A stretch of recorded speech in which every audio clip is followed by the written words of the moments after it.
تاکلو اور تم سب مت کھاؤ اموالہم ان کے مال الا اموالکم اپنے مالوں کے ساتھ ملا کر انہو بلا شبہ یہ کانا ہے ہوبن کبیرہ گناہ بڑا و ان خفتم اور اگر تم سب ڈرو اللہ کے نہ تقسطوا تم سب انصاف کر سکو گے فی الیتامی یتیم لڑکیوں کے معاملے میں فنکحوا تو تم سب ان کا نکاح کرو ما طابا جو بھلی لگیں لکم تمہیں من النساء دوسری عورتوں میں سے مثنیٰ دو دو و ثلثا اور تین تین و ربع اور چار چار فإن پھر اگر خفتم تمہیں ڈر ہو اللہ تعدلوا کہ تم نہ عدل کر سکو گے فواحدۃ تو ایک ہی کافی ہے او یا ما لونڈی جس کے تم مالک بنے ہو ایمانکم تمہارے ہاتھ میں ذالک ادنیٰ یہ زیادہ قریب ہے اللہ کے نہ تعولو تم سب بے انصافی کر سکو وعتو اور تم سب دو النساء عورتوں کو صدقاتہن ان کے مہر نحلتاً خوشی سے فإن پھر اگر طبنا وہ خوشی سے چھوڑ دیں لکم تمہیں. پہلے ہم ورڈز میننگز کو دیکھ لیتے ہیں. لا تعداد لا علاج اور لا جواب تاکلو اکل و شرب اور ماکلات الا مکتوب الیہ رجوع اللہ کبیرن کبیر اکبر مکبر اور تکبیر خفتم خوف خائف تقسطو قسط اقساط فنکحوا نکاح خواں نکاح رجسٹرار منکوحہ طابہ طیب و طاہر مال طیب النساء نسوانیہ تربیت نسواں مثنیٰ لا ثانی تیرا کوئی ثانی نہیں. ہم عام طور پہ اردو میں لفظ بولتے ہیں ثلاثہ ثالث مثلث اور تثلیث کے لیے استعمال ہوتا ہے. ربع ائمہ اربع اور حدود اربع کے لیے استعمال ہوتا ہے. تعدل و عدل و انصاف عدل عدلیہ ملکت مالک ملکیت اور املاک. عربک کا ورڈ ہے ہمارے پاس اس پیج پہ سب سے پہلے سیکنڈ لائن پہ ہوبن گناہ ایمانکم ہاتھ ادنا زیادہ قریب ہے تعولو کہ تم بے انصافی کر سکو وعتو اور ادا کرو صدقاتی مہر خوشی سے نحلتاً جو ہے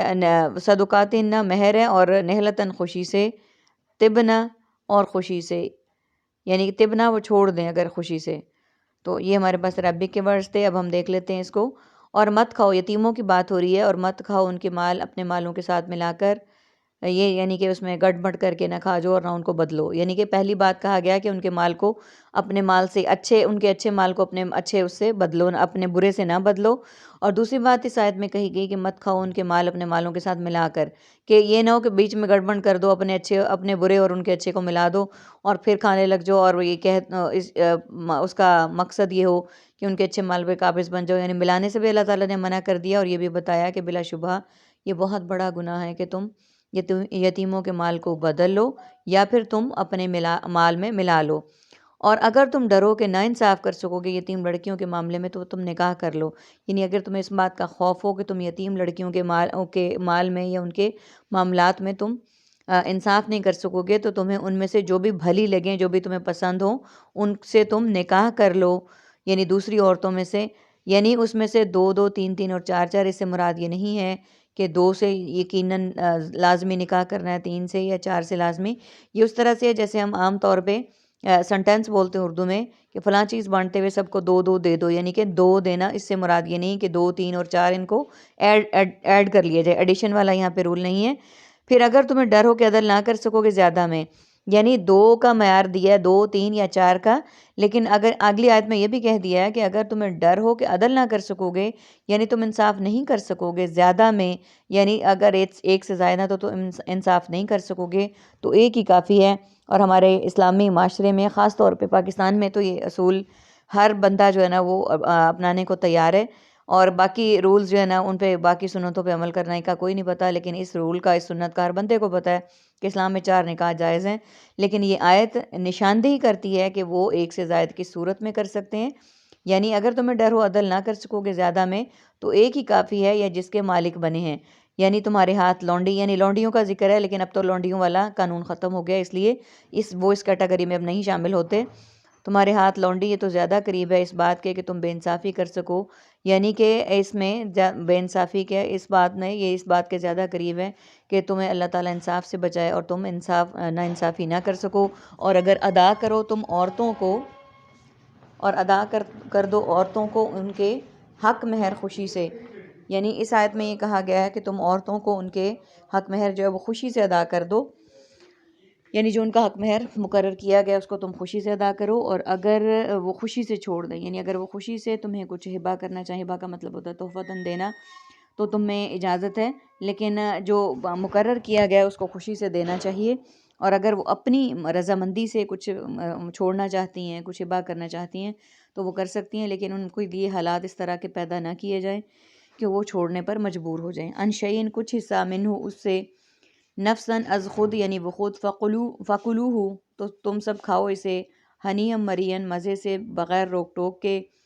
ولا تو سفہاء اور مت تم سب دو نادان لوگوں کو، اموالکم اپنے مال، اللاتی جنہیں جعل اللہ بنایا اللہ نے، لکم تمہارے لیے، قیاماً سہارا، ورزقہم اور تم سب کھلاؤ انہیں، فیہا اس میں سے، وکسوہم اور تم سب پہناؤ انہیں، وقولو اور تم سب کہو، لہم ان سے، قول معروفاً اچھی بات۔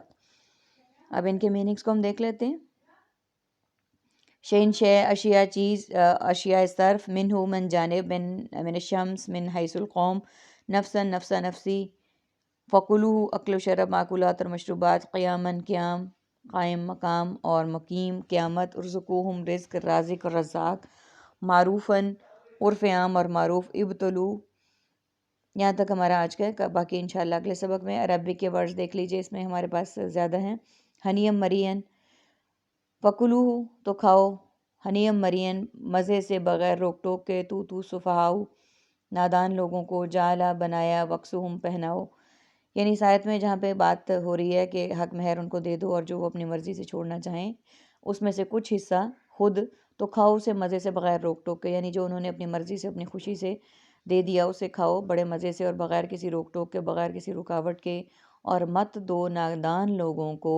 اپنے مال جنہیں بنایا اللہ نے تمہارے لیے سہارا، یعنی جن کا تمہیں مالک بنایا ان میں سے اگر کوئی نادان ہے، جن کی عقل ابھی پختہ نہیں ہے، تو ان کو مت دو۔ یہاں سے مراد وہی ہے جو اگر کسی یتیم کا والی یا وارث آپ کو بنا دیا گیا ہے تو جب تک وہ چھوٹی عمر میں ہے، ناپختہ عمر میں ہے، تب تک منع کیا گیا ہے کہ انہیں مت دو ان کا مال، جنہیں اللہ تعالیٰ نے تمہیں سہارا بنایا ان کا، اور کھلاؤ انہیں ان میں سے، یعنی ان کے مال میں سے انہیں کھلاؤ اور اس میں سے انہیں پہناؤ اور ان سے اچھی بات کرو۔ یہ والا ٹاپک اب اگلی آیات میں جاری رہے گا، جسے انشاءاللہ ہم اگلے سبق میں مکمل کریں گے۔ اللہ تعالیٰ سے دعا کرتے ہیں کہ اللہ تعالیٰ نے جس طرح کے رولز ہمیں سورہ نساء کی ان آیات میں بتائے ہیں، اللہ تعالیٰ ہمیں ان سب پہ عمل کرنے کی اور توفیق عطا فرمائے، اور ہمیں انہیں سمجھنے کی توفیق عطا فرمائے۔ آمین ثم آمین یا رب العالمین۔ سبحانک اللہم و بحمدک، نشہد ان لا الہ الا انت، نستغفرک و نتوب الیک۔ السلام علیکم ورحمۃ اللہ وبرکاتہ۔